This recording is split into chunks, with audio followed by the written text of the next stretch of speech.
Bonjour, on se retrouve aujourd'hui avec Ludovic pour tester le Kramer KT357 EcoSpeed, doté d'une transmission variation continue et d'un bloc moteur DUTZ de 136 chevaux. On trouve Christian pour plus de détails.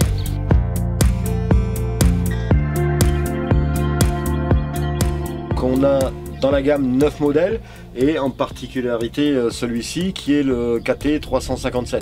Alors chez nous la référence, KT veut dire télescopique, 357, 35 la charge utile et le dernier chiffre 7 mètres la hauteur de bras de levage.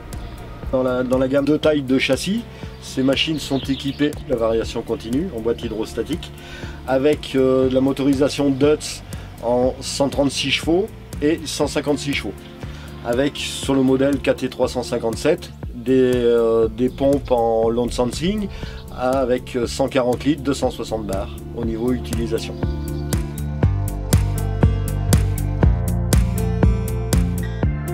Le coffre moteur fait partie du châssis, donc avec une tôle renforcée, un châssis complètement fermé pour éviter les turbulences, avec une accessibilité facile au niveau des filtres, du remplissage, de la jauge et tout ça. Équipé avec ventilateur réversible, d'un grand radiateur qui permet un bon refroidissement au niveau du moteur. Avec une aspiration sur le haut du capot latéral, avec l'air qui rentre à l'intérieur, qui passe à l'intérieur du capot, qui rentre directement dans le filtre à air.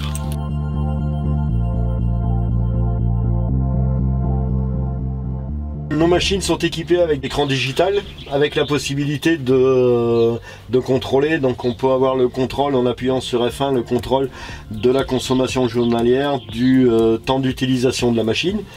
En appuyant sur le F2, d'avoir la possibilité de réglage de la sensibilité du joystick, donc en appuyant et en validant.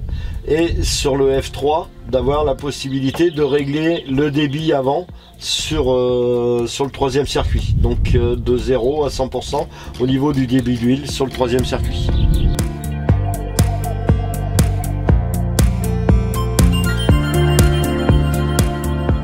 On se retrouve avec Ludo côté capot. Qu'est-ce que tu en penses du capot du Kramer, Ludo? Je trouve que le capot a une belle esthétique, par contre je le trouve un petit peu haut. Et à l'intérieur, Mother Regulation oblige, ouverture par clé. Qu'est-ce que tu en penses? Ouverture facile. Ouverture facile, donc avec deux vérins à gaz.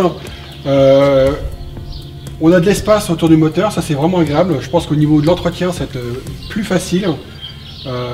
Donc un bloc moteur en partie basse, une partie régénération bien distincte et bien surélevée par rapport à tout ce qui est chaleur.